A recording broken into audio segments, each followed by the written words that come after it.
A graça e a paz do nosso Senhor Jesus Cristo esteja sobre todos vocês, irmãos, irmãs. Amém. Para a nossa reflexão nessa noite, eu quero pedir que você, por gentileza, abra sua Bíblia no livro de Esther, no capítulo 8. O livro de Esther é fácil de achar se você tiver o livro de Jó como referência. Então ele está antes do livro de Jó. E Jó está ali próximo dos Salmos, então fica fácil de achar.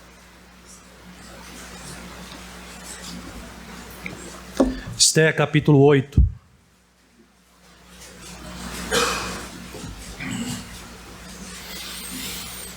É um motivo de grande alegria estarmos na casa do Senhor, podendo cultuar a Ele, e é o que nós já fizemos até aqui, dirigindo os nossos louvores, orações. Acabamos de cantar esse cântico belíssimo, e eu creio que você concorda com o que nós cantamos, porque senão você não cantaria juntos, né? Reconhecendo exatamente a majestade, a grandeza, a glória e o poder do nosso Senhor e Salvador Jesus Cristo. E o texto de hoje vai nessa direção também. Esther capítulo 8. Acompanhe a leitura mesmo assentados reverentemente diante da palavra do Senhor, que nos diz assim: Naquele mesmo dia deu o rei Assuero à rainha Esther a casa de Amã, inimigo dos judeus. E Mordecai veio perante o rei, porque Esther lhe fez saber que era seu parente. Tirou o rei o seu anel, que tinha tomado a Amã, e o deu a Mordecai. E Esther pôs a Mordecai por superintendente da casa de Amã. Falou mais Esther perante o rei, e se lhe lançou aos pés e com lágrimas lhe implorou que revogasse a maldade de Amã, o agagita, e a trama que havia empreendido contra os judeus. Estendeu o rei para Esther o cetro de ouro. Então ela se levantou e pôs-se de pé diante do rei e lhe disse: Se bem parecer ao rei, e se eu achei favor perante ele, e se esta coisa é reta diante do rei, e se nisto lhe agrado, escreva-se que se revoguem os decretos concebidos por Amã, filho de Amedata o agagita, os quais ele escreveu para aniquilar os judeus que há em todas as províncias do rei. Pois como poderei ver o mal que sobrevirá ao meu povo? E como poderei ver a destruição da minha parentela? Então disse o rei Assuero à rainha Esther e ao judeu Mordecai: Eis que dei a Esther a casa de Amã, e a ele penduraram numa forca, porquanto intentara matar os judeus. Escrevei, pois, aos judeus, bem como vos parecer, em nome do rei, e selai-o com o anel do rei, porque os decretos feitos em nome do rei, e que com o seu anel se selam, não se podem revogar. Então foram chamados sem detenças os secretários do rei, aos 23 dias do mês de Sivan, que é o terceiro mês, e segundo tudo quanto ordenou Mordecai, se escreveu um edito para os judeus, para os sátrapas, para os governadores e para os príncipes das províncias que se estendem da Índia à Etiópia. 127 províncias, e cada uma no seu próprio modo de escrever, e a cada povo na sua própria língua, e também aos judeus segundo o seu próprio modo de escrever e a sua própria língua. E o que se escreveu? Diz o versículo 10. Escreveu-se em nome do rei Assuero e se selou com o anel do rei. As cartas foram enviadas por intermédio dos correios montados em guinetes, criados na coldeiraria do rei. Nelas o rei concedia aos judeus de cada cidade que se reunisse e se dispusessem para defender a sua vida, para destruir e matar e aniquilar de vez toda e qualquer força armada do povo da província que viessem contra eles, crianças e mulheres, e que se saqueassem os seus bens. no mesmo dia, em todas as províncias do rei Assuero, no dia 13 do 12º mês, que é o mês de Adar, a carta que determinava a proclamação do edito em todas as províncias foi enviada a todos os povos para que os judeus se preparassem para aquele dia, para se vingarem dos seus inimigos. Os correios, montados em guinetes, que se usavam o serviço do rei, saíram incontinenti, impelidos pela ordem do rei. E o edito foi publicado na cidadela de Suzã. Então Mordecai saiu da presença do rei, com veste real azul celeste e branco, como também com grande coroa de ouro e manto de linho fino e púrpura. E a cidade de Suzã exultou e se alegrou. Para os judeus houve felicidade, alegria, regozijo e honra. Também em toda a província e em toda a cidade aonde chegava a palavra do rei e a sua ordem, havia entre os judeus alegria e regozijo, banquetes e festas, e muitos dos povos da terra se fizeram judeus, porque o temor dos judeus tinha caído sobre eles. O capítulo 8 de Esther traz o desfecho dessa história intrigante, uma história em que envolve o povo de Deus na ocasião, nesse contexto aqui. Certamente você já deve ter lido o livro de Esther, e você conhece um pouco do que se trata o livro de Esther.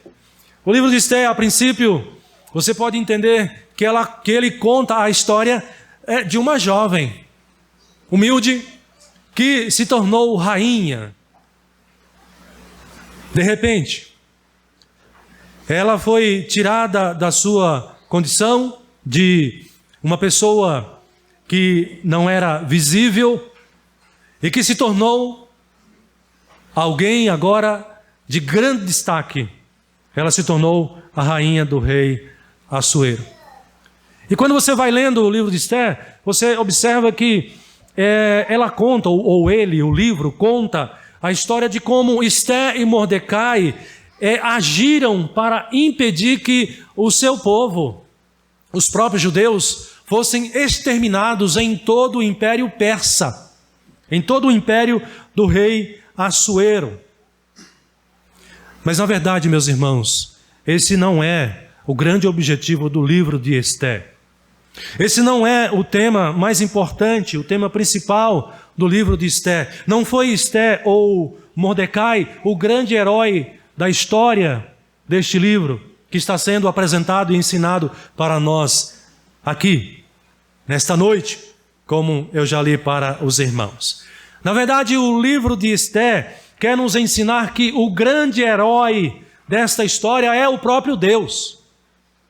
Nem é a rainha, e nem é o seu padrasto, o seu primo, mas o grande herói da história do livro de Esther é o próprio Deus que, na sua soberania, que no seu agir soberano, ele resolveu salvar o seu povo do extermínio, conforme o plano maligno de Amã, conforme ele tinha concebido.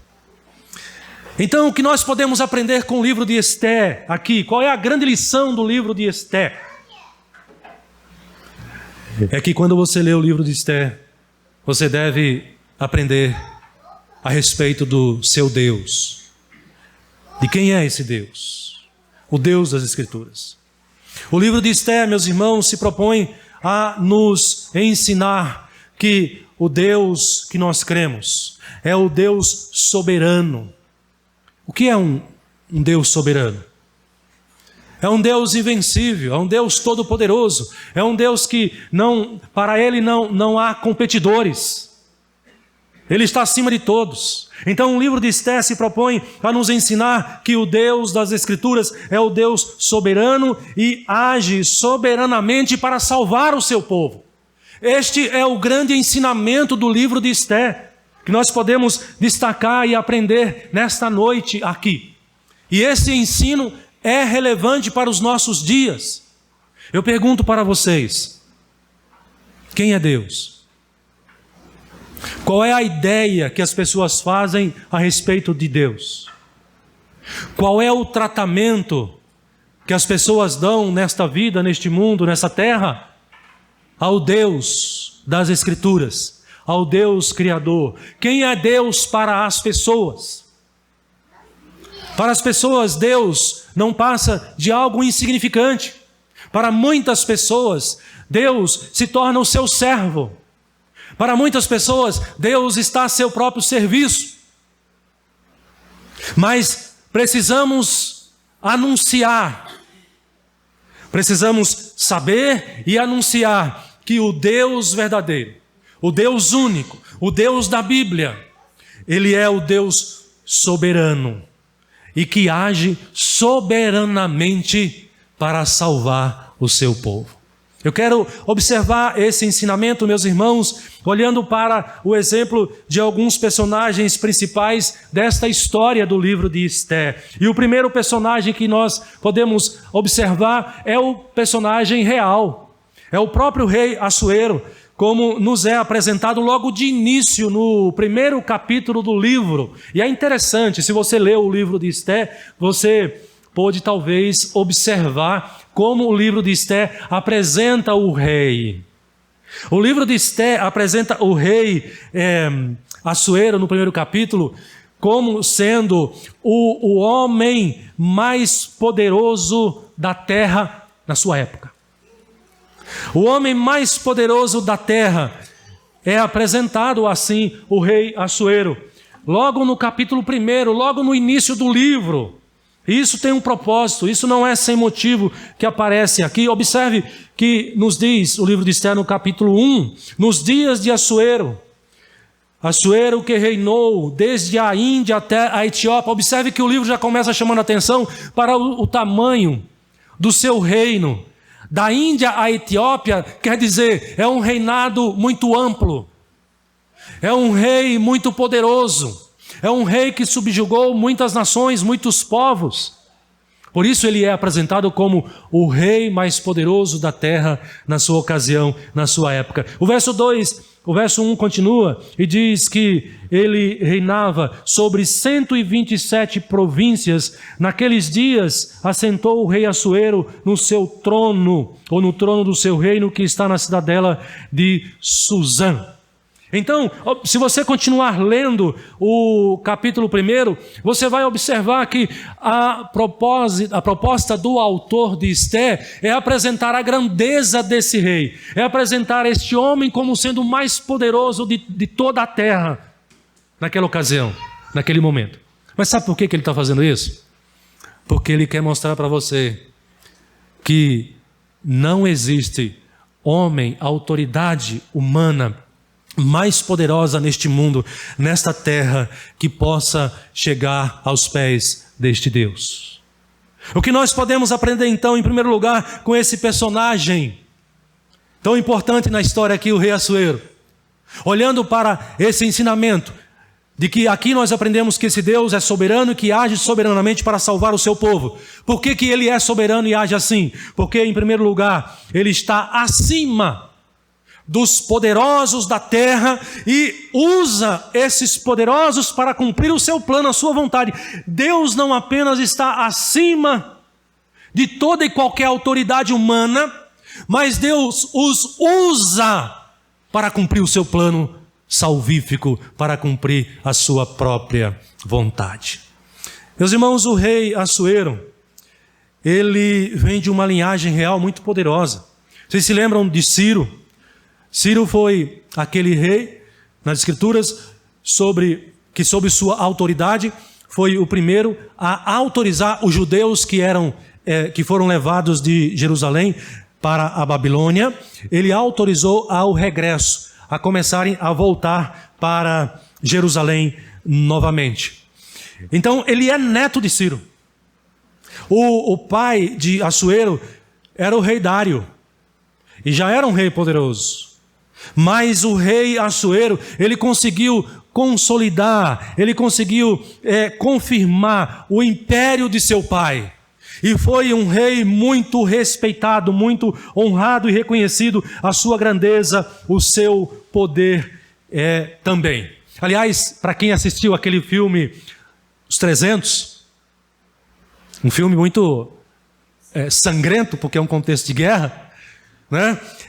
Aquele rei Xerxes, primeiro que aparece lá, é uma representação do rei Assuero, no contexto da história. É ele que aparece lá, é uma representação, é uma referência a esse rei, o rei Assuero. Quando você for assistir esse filme, você vai lembrar desse texto aqui de Esté também. Tenho certeza. Contudo, apesar de toda a sua glória, todo o seu poder, meus irmãos, esse texto vai mostrar para nós que Deus é maior e infinitamente mais poderoso do que o rei Assuero. É interessante quando você observa aí no capítulo 1, versículo 19 a 21, como Deus aqui conduz a história de maneira soberana para cumprir o seu plano através da vida do rei Assuero, que na sua vaidade, ele foi um rei muito vaidoso, foi um rei muito extravagante, e que nesse contexto de ostentação, como mostra o capítulo 1, ele reuniu todos os seus príncipes, os seus principais líderes, e resolveu apresentar para todos eles toda a glória do seu reino.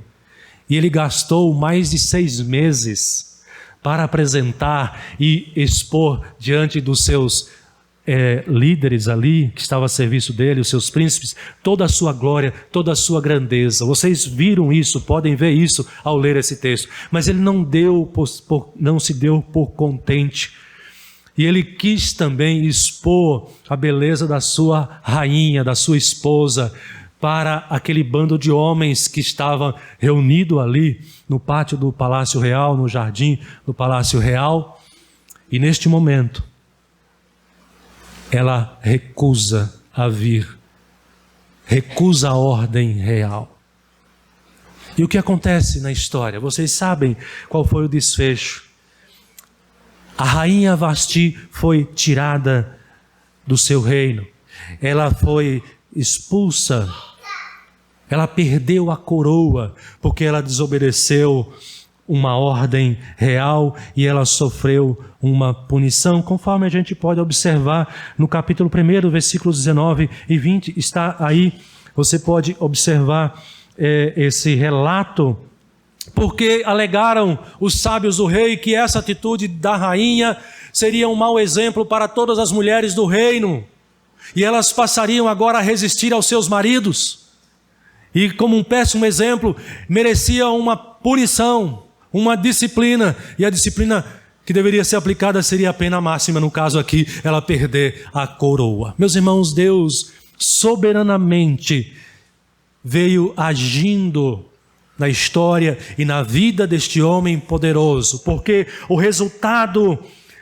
agora, com essa decisão, é que vai abrir um espaço, e vocês sabem que lá na frente, esse espaço foi preenchido exatamente por Esté. Esté veio a substituir a rainha Vasti, e Esté, na história deste livro, foi peça-chave, fundamental para a salvação dos judeus, para a salvação do seu povo. Meus queridos, isso não foi por acaso. Essa situação não foi por acaso. Deus trabalhando na vida das pessoas, Deus trabalhando através do homem mais poderoso da terra, o rei Assuero, para que a salvação do seu povo fosse cumprida. E a gente pode observar isto aqui na vida do rei Assuero. Mas eu chamo a atenção dos irmãos para um outro detalhe também que a gente pode observar e entender, apesar deste livro em nenhum momento citar o nome de Deus. É um dos livros que você lê e não vê o nome de Deus, mas nem por isso deixa de ser um livro inspirado, deixa de ser um livro bíblico, e deixa de ser um livro que traz lições importantes, e a mais importante no meu entendimento como esta, a respeito da soberania do próprio Deus. ainda com respeito a esse primeiro personagem, a história de Esther nos mostra que Deus estava agindo soberanamente quando também o coração do rei foi atraído e ficou encantado por essa bela jovem. Quando Esther foi trazida à presença do rei Assuero, o texto nos diz, lá no capítulo 2, versículo 17, diz o seguinte, você pode acompanhar aí na sua Bíblia, que quando o rei viu Esther pela primeira vez, o rei amou a Esther mais do que todas as mulheres, e ela alcançou perante ele favor e benevolência mais do que todas as virgens. O rei pôs-lhe na cabeça a coroa real e a fez rainha no lugar de Esther. Você não pode ler essa história ou história como essas e achar que isso é coincidência. Você não pode ler uma história como essa num livro bíblico e achar que Deus está inerte, indiferente a toda essa situação, a todo esse contexto. Não há como nós pensarmos assim. Muito ao contrário, nós precisamos entender e reconhecer que Deus, na sua soberania, Ele age, ainda que seja o homem mais poderoso da terra, Deus o usa. Deus é capaz de usar pessoas poderosas como reis, autoridades, para fazer cumprir o seu propósito, fazer cumprir a sua vontade. Não é isso que nos diz Daniel capítulo 2, verso 21? Observe, não precisa você nem abrir a Bíblia. Observe, eu vou ler para vocês. A respeito desse Deus soberano, é dito assim: é Ele quem muda o tempo e as estações, remove ou destrona reis e estabelece reis. Ele dá sabedoria aos sábios e entendimento aos inteligentes. Deuteronômio vai dizer: pois o Senhor Deus, e ele está falando do Deus das Escrituras, o Deus Criador, o Senhor Deus é o Deus dos deuses, é o soberano dos soberanos. Quando o autor fala do soberano dos soberanos, está pensando nos reis, que são soberanos sobre a terra. Mas Deus é soberano sobre eles. E ele diz: o grande Deus, poderoso e temível, que não age com parcialidade, nem aceita suborno. Meus irmãos, nessa primeira lição, nesse primeiro ponto do nosso sermão, nós precisamos lembrar e anunciar isso para as pessoas, que o Deus das Escrituras, o Deus que você crê, o Deus único e verdadeiro, Ele é soberano, e Ele age soberanamente para salvar o seu povo, para preservar o seu povo, para conduzir o seu povo à sua presença. O nosso Deus, Ele é soberano, está acima dos líderes deste mundo.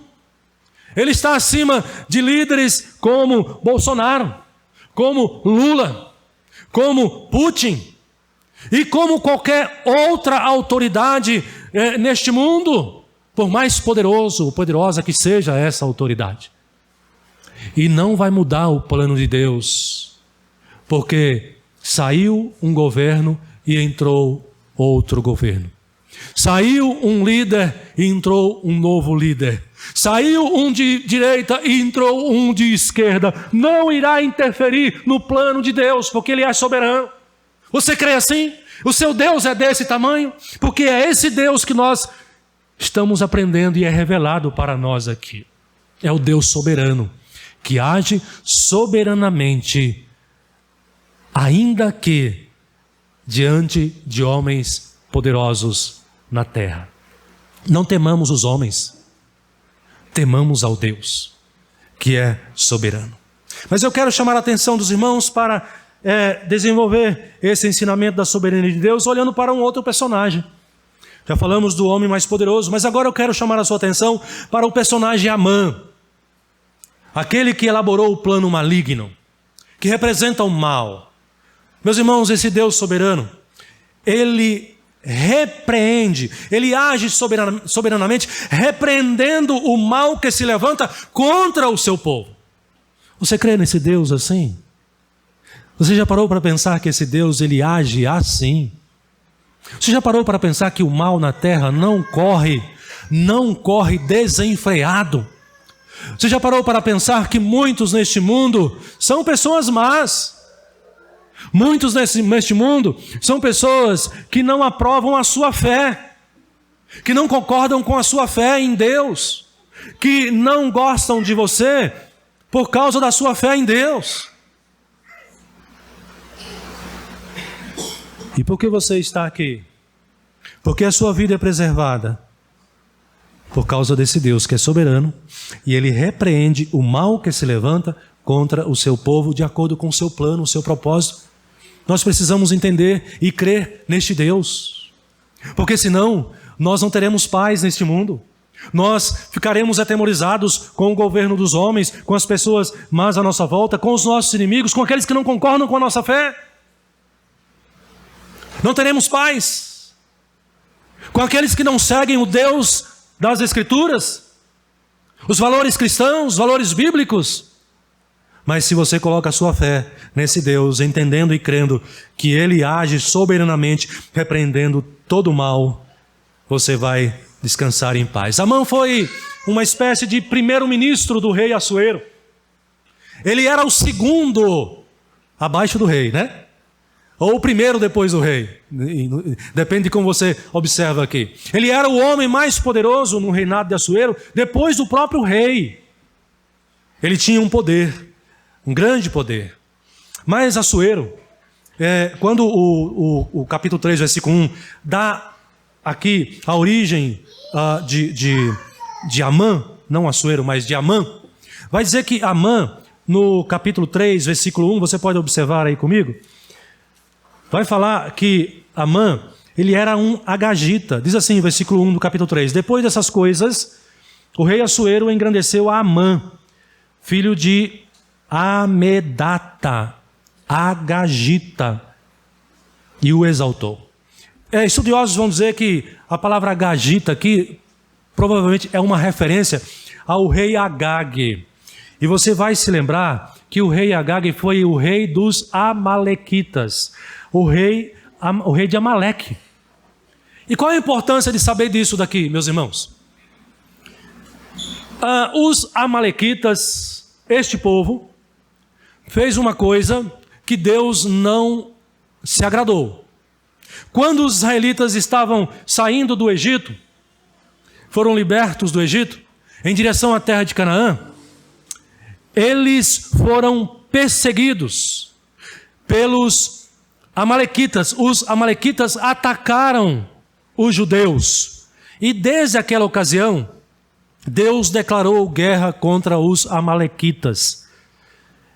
E disse que essa guerra seria de geração em geração.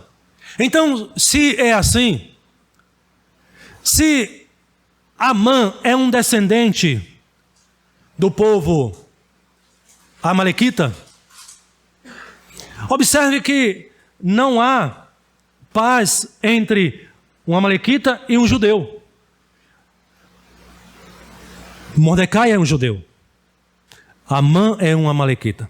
Eu estou dizendo tudo isso porque quando você vai ler a história aqui de Esther, você vai observar que Amã é uma autoridade real e que quando ele aparece diante dos seus subordinados, todos prestam reverência a Amã, menos um. Quem é esse? Mordecai.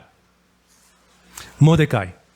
E talvez isto explique essa atitude de Mordecai, por causa dessa inimizade que havia entre judeus e amalequitas, por conta desse episódio lá atrás e dessa palavra de maldição de Deus contra este povo amalequita.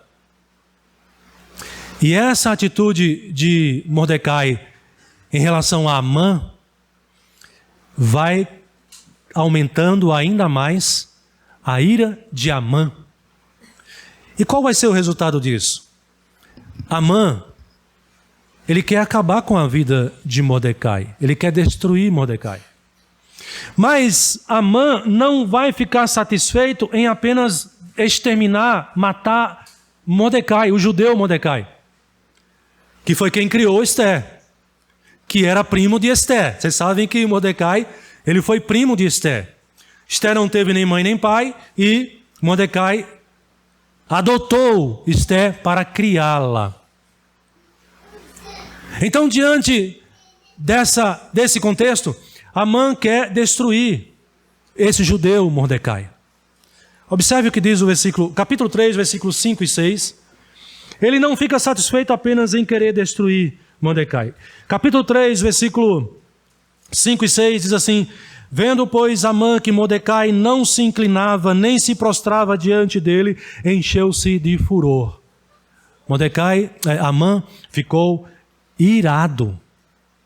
E aí diz o versículo 6: porém, Amã teve como pouco nos seus propósitos o atentar apenas contra Mordecai, porque lhe haviam declarado de que o povo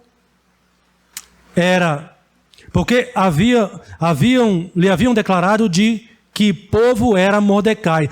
Por isso, procurou Amã destruir não só Mordecai, mas todos os judeus, povo de Mordecai, que havia em todo o reino de Assuero. E, diante disso, ele vai elaborar esse plano maligno, vai ser um extermínio de fato. O decreto é esse. Ele quer matar todos os judeus em todo o império de Assuero. E ele leva esse projeto adiante. Esse projeto é aprovado pelo rei. E agora a situação já está determinada. O extermínio dos judeus. O decreto real já foi aplicado. E como ele mesmo diz, nós lemos lá no capítulo 8, não podia voltar atrás. Mas, meus irmãos, eles se esqueceram de que havia esse Deus que é soberano e que age soberanamente. Meus irmãos, Deus, diante desse plano aqui, ele já vinha trabalhando para livrar o seu povo da morte, para salvar o seu povo. E Deus vai usar essa menina, essa jovem, que não tem pai, que não tem mãe. Ele vai usar Esther, juntamente com o seu primo Mordecai, para impedir que o perverso plano de Mordecai seja executado. E isso acontece. E Deus impede o extermínio dos judeus, como nós vimos lá no capítulo 8, por isso que eu li o capítulo 8. O capítulo 8 já mostra a conclusão, o livramento, a salvação dos judeus. Deus vai usar esta jovem, tornando ela rainha. Deus vai usar Mordecai como esse líder que monta esse plano, essa estratégia, que convence Esther de falar com o rei, de interceder pelo seu povo junto ao rei, ainda que ela corresse risco de morte. E Deus abençoa, e Deus então livra o seu povo no meio de um povo estranho. Você já parou para pensar que essa é a sua realidade como crente? Você já parou para pensar que a sua morada não é aqui, a sua morada eterna não é aqui nesse mundo? O nosso lar celestial não é aqui. O nosso lar eterno não é aqui. Nós estamos no mundo, mas não somos do mundo. Nós estamos num lugar onde é hostil à nossa fé, é hostil ao nosso Deus, é hostil ao nosso modelo de vida, ao nosso padrão de vida. Onde nós somos expostos a tentações o tempo todo. Tentações que têm o objetivo de nos levar a desobedecer a Deus. Neste mundo, essa é a realidade do crente. É a minha realidade e a sua realidade. Nós não estamos vivendo no céu, no paraíso, no lar celestial, como também os judeus não viviam na sua terra. Esses judeus foram os que permaneceram na Pérsia, não tinham voltado para Jerusalém. Estavam entre um povo estranho e que eram oprimidos e que eram perseguidos e que estavam sob o decreto de morte por causa desse plano maligno de Amã para destruir todos eles. Nós vivemos essa realidade também, meus irmãos, neste mundo aqui, um mundo mau, um mundo onde a nossa fé é provada, um mundo onde nós somos perseguidos por causa da nossa fé em Jesus Cristo. Mas lembre-se desta verdade: o Deus que você crê é o Deus que não permite que o mal corra desenfreado. O Deus que nós cremos é o Deus que não permite que o mal venha sobre o seu povo e destrua o seu povo. Porque o Deus que nós cremos é o Deus que cuida de nós, é o Deus soberano e que Ele age com todo o seu poder para repreender o mal. Embora, em muitos momentos, Deus permita que soframos alguma situação ou outra, de acordo com o seu plano, de acordo com o seu propósito. Mas enquanto Jesus não voltar a essa terra, os crentes permanecerão neste mundo, vivendo a sua vida cristã, obedecendo a Deus e pregando a sua palavra. Por mais que o mundo nos odeie, por mais que pessoas se levantem contra a nossa fé, porque nós cremos no Deus que é soberano e que é todo-poderoso, e portanto o Deus que protege a sua vida do mal, do maligno e de pessoas más. É por isso que nós oramos assim todos os dias. Nós clamamos a Deus e dizemos, quando levantamos, quando saímos às ruas: Senhor, guarda-me do mal. Não é assim que você ora? Você não ora assim? Senhor, guarda-me das pessoas perversas deste mundo. Você não ora assim? É porque você crê neste Deus. E continue crendo, porque esse Deus age soberanamente, repreendendo o mal. O mal não está correndo à solta. O mal está sob o domínio e controle desse Deus, porque esse Deus é presente e Ele está agindo em favor da salvação do seu povo. Eu quero chamar a atenção ainda, irmãos, de uma terceira personagem, para nós observarmos esta verdade também nessa personagem. É Esther, a moça judia, que não tinha pai e que não tinha mãe. A história de Esther, irmãos, em terceiro lugar aqui, a história da sua vida, é uma história que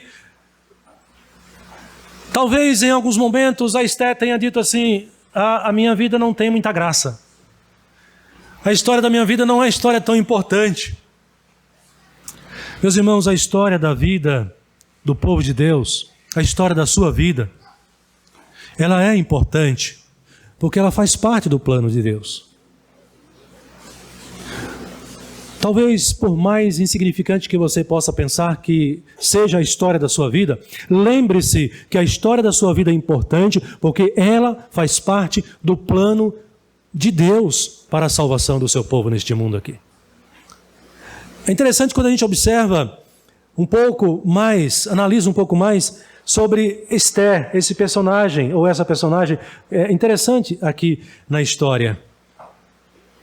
Ela foi criada por alguém que os seus pais foram trazidos para o Império Persa como prisioneiros de guerra, escravos. Portanto, Esther é de uma linhagem sem nenhuma relevância social para chamar a atenção do rei. Esther não é de uma linhagem de nobres, de pessoas nobres. Antigamente, nas cidades pequenas, se você quisesse saber quem era o fulano, aí a pessoa falava assim: eu sou filho, né? Falar aqui da minha história. Alguém se deparava comigo lá na cidade de Barbacena, lá na cidade de Morro de Chapéu, não me conhecia. Mas quem é você? Aí, para saber, você vai falar da sua origem. Você vai falar quem é seu pai, quem é sua mãe. Se não souber quem é seu pai e quem é sua mãe, você vai falar: seu avô, eu sou neto. Você já deve ter ouvido falar. Euríclides. Olha o nome do meu avô, muito querido. Quem é você? Eu sou filho de Benigno. Eu sou filho de Cici. Não conhece não? Não conheço não. Então, eu sou neto de Euríclides. Quem era Esther? Qual era a história de Esther, meus irmãos? Talvez as pessoas olhassem para Esther e dissesse assim: quem é essa menina? De onde ela veio? Qual é a história dela? Para esse rei tão poderoso, o homem mais poderoso da terra, se engraçar com ela, só por causa da beleza dela? Mas ela não tem história importante, significante. Ela morava fora da sua terra natal. Ela era ali uma serva. Não tinha uma importância social. Foi trazido com os deportados, né, por Nabucodonosor, na época do exílio lá com Nabucodonosor. Talvez você já tenha olhado para a sua história em algum momento da sua vida e dito assim: mas quem sou eu? Não se menospreze. Você não pode se menosprezar. A sua vida, a sua história faz parte da história do plano de Deus. Sabe de uma coisa interessante? Quando a gente olha aqui para o livro de Esther, aponta para Jesus Cristo. Você quer coisa mais importante do que saber que Jesus Cristo morreu por você? A sua história como filho de Deus, pode anotar aí na sua história. A história da sua vida está incluído o sacrifício do Filho de Deus. Quer evento mais importante do que esse? Mordecai aqui, eu arrisco dizer que é um tipo de Cristo. Porque ele tem uma visão de livrar o povo abaixo de Deus. Ele é o estrategista aqui nesse sentido, mas a história de Esther aponta para o próprio Cristo Jesus. O Filho de Deus, a Esther de Deus, né? As Estés de Deus, os filhos de Deus, não podem se menosprezar, não podem achar que a sua história é uma história insignificante, que a sua pessoa é uma pessoa insignificante. Para Deus, você tem uma história importante, não necessariamente por causa de você, mas por causa da história ou do plano de Deus para você, para o seu povo neste mundo aqui. E quando a gente olha para a história da Esther, que tem uma história aparentemente insignificante, a gente pode tirar essa lição aqui. Por trás da história aparentemente significante da vida da Esther, estava a história que Deus estava construindo da salvação do seu povo. Deus está preocupado com a sua vida. Deus está construindo a sua história também aqui neste mundo. Porque você é filho de Deus. Então não importa se você tem uma grande história, não importa se você é uma rainha, ou se você aparentemente é alguém ou que tem uma história aparentemente insignificante, porque na verdade Deus está conduzindo a história da sua vida e isso é o que importa. E a questão é, você percebe isso? Você reconhece isso? E você louva a Deus por causa disto, ao reconhecer que Ele está conduzindo a história da sua vida de acordo com o plano da sua salvação, a redenção do seu povo, a redenção deste mundo, para a sua própria salvação e para a glória do seu santo nome. Então, jamais maldiga a sua história, porque a sua história é a história do plano de Deus para a salvação do seu povo. É o próprio Deus que está construindo a sua vida como filho de Deus. Eu quero chamar a atenção dos irmãos ainda para um último personagem, aprendendo aqui sobre a soberania de Deus e como ele age soberanamente. Mordecai. Mordecai é apresentado no livro aqui como talvez o personagem humano mais importante da história de Esther. Não foi Esther. Não foi Esther o personagem mais importante, humanamente falando. Mas, no meu entendimento, o próprio Mordecai. E é interessante porque Mordecai age aqui como um articulador, como um estrategista, como alguém que tem a visão do todo, a cosmovisão que a gente fala. Mas a cosmovisão que ele tem, ou a visão do todo que ele tem, é com um único objetivo. O objetivo de salvar o povo dele. Ainda que para isto, ele tenha que perder a sua filha amada. Olha que interessante. Amã tem a visão do todo. Ele entende que precisa agir. Mordecai. É bom ter a mãe e a esposa no culto porque corrige na hora. Mordecai tem o entendimento de que alguém precisa agir, porque se não agir agora, o povo vai ser morto. O decreto já está assinado, já está carimbado lá com o anel do rei, não tem como voltar atrás. E precisa agir e agir rápido. Ele tem essa visão, ele tem esse entendimento, ele tem essa disposição e ele está disposto a fazer isso, a colaborar, a contribuir para que o povo seja salvo, ainda que para isso ele tenha que perder a sua filha amada. Por quê? Vocês conhecem a história.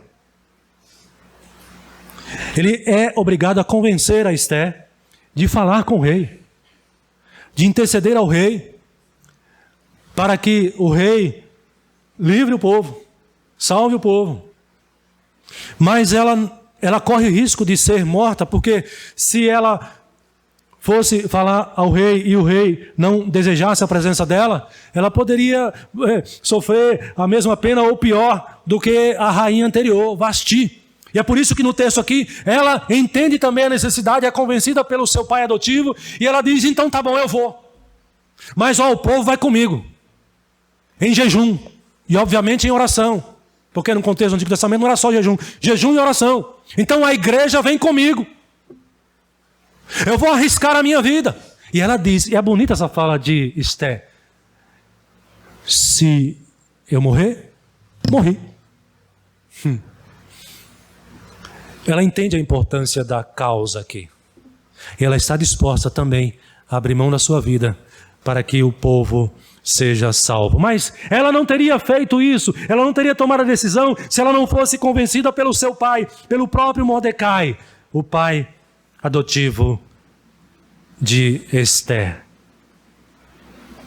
Pensa um pouco. É interessante, né? Porque você não consegue enxergar o amanhã, mas Deus consegue. Você tem um filho hoje, lindo e belo, vocês quiseram ter, e a alegria do lar de vocês, como é de todo pai, de toda mãe. Mas a gente não sabe o que vai acontecer amanhã. Não consigo enxergar o futuro, mas Deus sabe. Mordecai, quando ele resolveu adotar Esther, certamente ele jamais pensou que ele precisaria tomar uma decisão como essa. Mas quando precisou tomar a decisão, ele não titubeou, ele não pensou duas vezes. Por quê, meus irmãos? Porque Amã, ele teve a visão do reino de Deus. Deus te convida a fazer parte desse plano, da execução deste plano dele de salvação. Deus tem prazer e Ele quer que eu e você participemos do cumprimento, da execução, do plano de salvação do seu povo neste mundo. Nós fazemos isso hoje através da evangelização, da pregação do evangelho, do discipulado, e Deus convida, chama, convoca você a fazer parte desse plano. Deus convida você a ter a visão do reino. Mordecai poderia ter pensado assim, mas eu não vou fazer isso com a minha filha querida. Mas eu não vou expor a minha filha a esse risco. Mas a visão de Mordecai estava além do seu interesse pessoal, paternal, familiar. Ele teve uma visão maior, mais ampla, mais nobre. Mas ele teve essa visão porque ele confiou nesse Deus soberano que agia e age sobre o seu povo.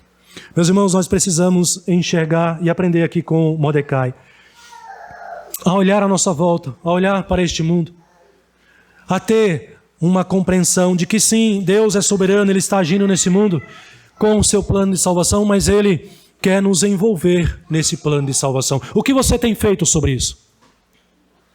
Como você tem participado do plano de Deus para salvar este mundo, para salvar as pessoas, para salvar o seu povo neste mundo? Alguns irmãos já estão fazendo isso efetivamente. Deus quer mais do que o seu testemunho como cristão. Esse é natural, nós devemos dar um bom testemunho, mas Deus quer que nós ensinemos, Deus quer que nós anunciemos, Deus quer que nós falemos. Você e eu somos desafiados, somos chamados por Deus a ter também essa visão, porque somente através do Evangelho, somente através da pregação da palavra de Deus é que o seu povo será salvo neste mundo aqui. E para isto, o povo de Deus precisa ter a visão e a disposição que teve Mordecai, os presbiterianos, os evangélicos e todo aquele que foi convertido e que pertence a Deus precisa fazer parte da execução, do cumprimento do plano salvífico de Deus para o seu povo neste mundo. O nosso Deus é o Deus soberano e que está agindo assim soberanamente. Louvado seja Deus por isso. Amém.